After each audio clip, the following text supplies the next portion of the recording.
From the News Channel 5 Network, this is Morning Line with Nick Barris.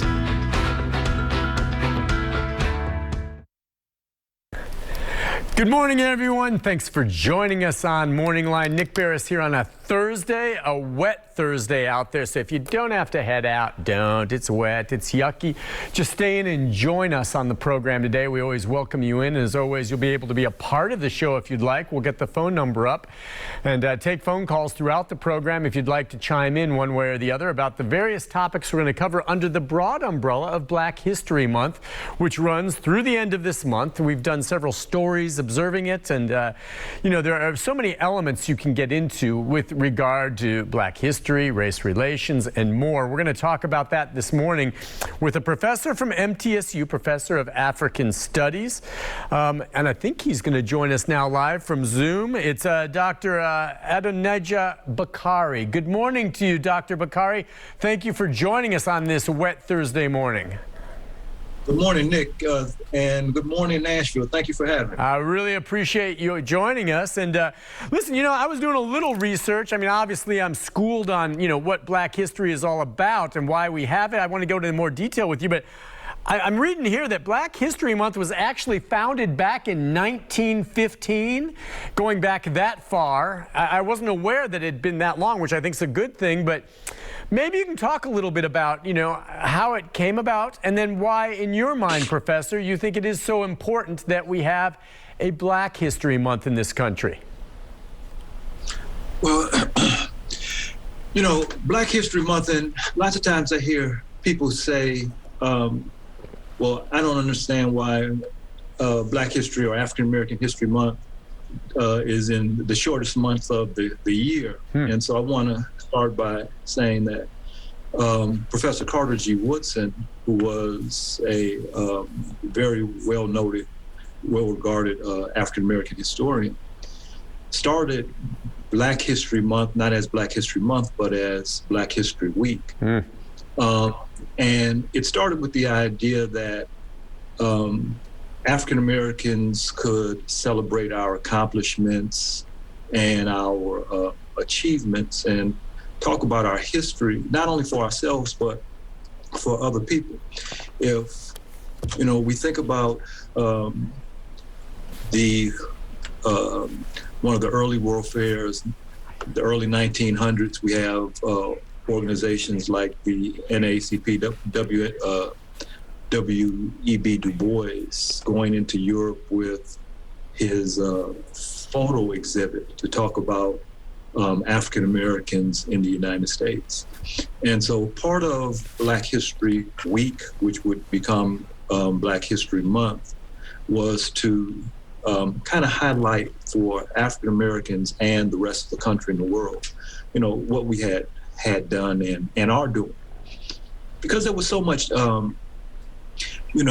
negative publicity and negative media attention to African Americans. So I think the importance of this is to highlight some of the pluses and also remind the world that, and the country, that Black folks are people who, have given a lot to America, not only just in labor, but in brain power, in ingenuity, and that type of thing. Sure. All right. And let's get, to some specifics. I mean, it's called Black History Month, and there are some who might say, all right, well, okay, the history, and it's debated to some ways, and many within the African American community may say that the history books in a lot of our schools, don't tell the whole story. And is that part of what's important to get it out? I mean, there are elements of this that, tell the history of this country, but not really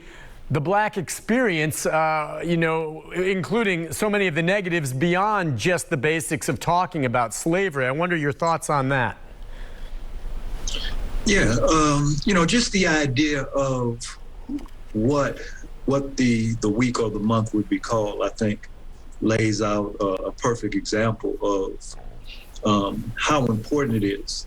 Early on, it was called Negro History Week. Today, we would call it Black History Month. But there are lots of people who prefer it to be called African History Month or something different.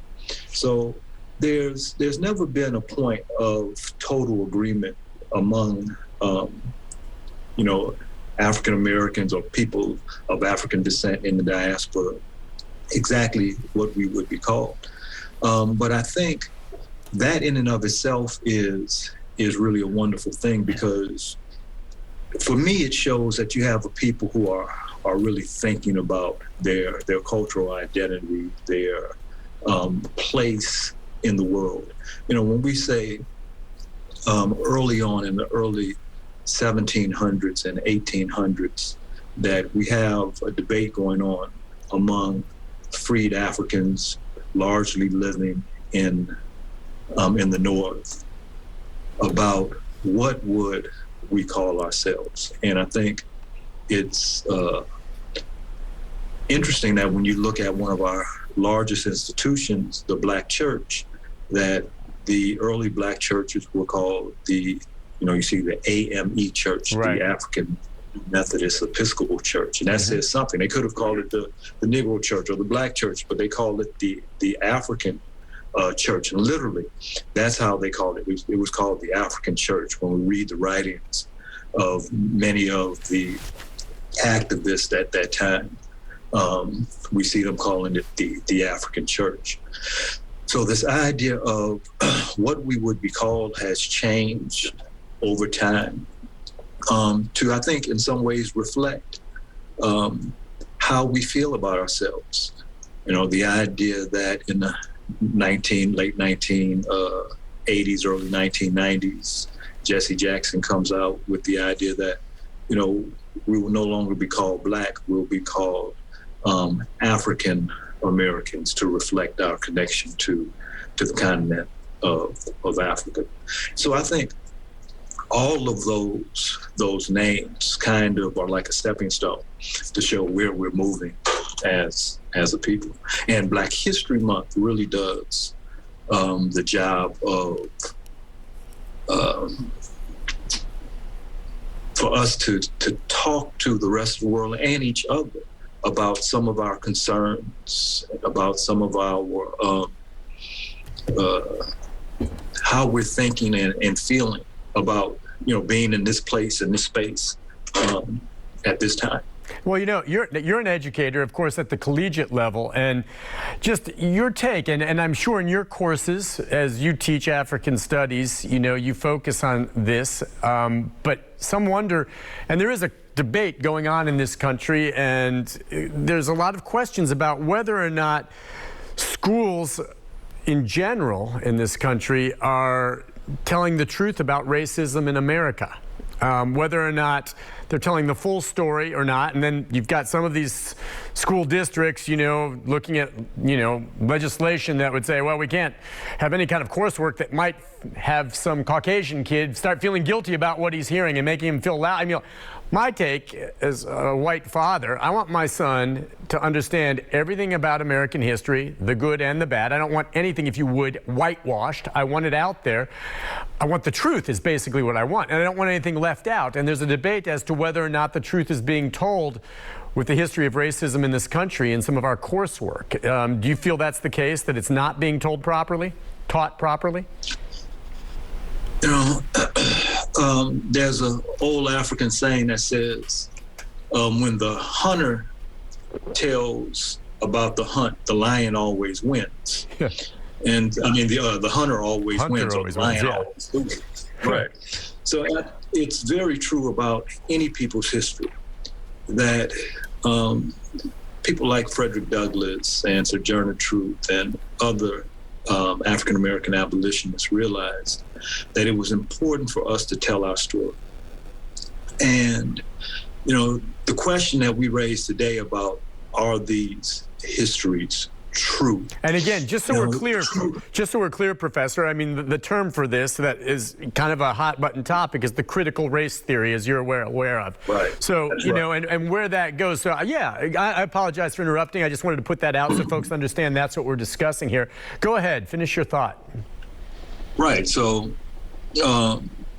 critical race theory, and it's so funny that you don't really hear that terminology in any discussions among scholars. You know, it was almost like somebody dug through the weeds to find that, because it could be used as a hot button issue to, you know, rile folks up.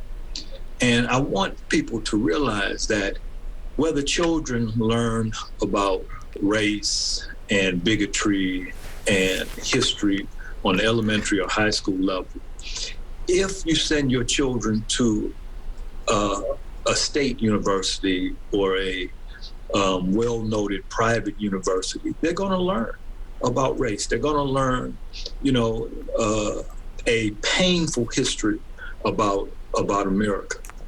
And I think the idea that we have a country that could tell the truth about our past is not something that's negative. It's something that speaks to, you know, our constitutional rights, our declarations that, you know, we have a voice and these voices can be heard.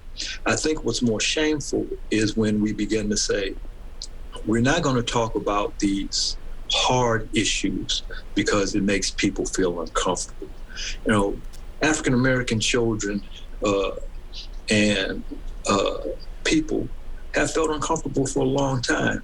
Latino people feel uncomfortable, you know, when they're in certain places. That Black and brown people in this country have a history of feeling uncomfortable, but it doesn't stop the growth of those people. So I think if we give our children the truth, and somebody would say, well, Bakari, what is the truth about history? The truth about history is that people have struggled. All right, that's undeniable. Black and brown, poor people, and people across the board have struggled. There's nothing to deny about that. And the question of how they come out of that struggle, what they do to improve their quality of lives, that's history. Now, you know, there's also the truth that people have tried to stop Black and brown and poor white folks from achieving a certain amount of the American dream. That's history. Now, if that makes people feel bad, you know, my granny would say, well, tell the truth and shame the devil, right? That it is what it is. We don't have to lie about that. So, Nick, long story short, I think we as a country are struggling right now with our identity, and what we will become in the future is really based on what we do today. Because history shows us, and that's the wonderful thing about history, is that you don't have to learn it, but if you don't learn it, you surely repeat it. So that, you know, do we want to be a country that repeats our mistakes? Do we want to be a country that shuts down discussions that are uncomfortable simply because they're uncomfortable? Or do we want to be a forward-looking country that makes all of our citizenry feel like you belong? I think that's a question that we have to raise. Professor, stay right where you are. We're going to take a break. When we come back, we're going to talk more, getting your thoughts on where things have come over the past 10 to 20 years, politically, economically, socially. Also, just again, we'll talk more on racial equality and what's happening in this country right now. Really appreciate it. You have some coffee there. We'll take a break. And by the way, we can take some phone calls as well. If anyone has observations about, you know, these issues that we're talking about, important ones, or a question for the professor, you're welcome to join us. You see the number on the screen. We'll take a break and be back more as we talk Black History Month right after this.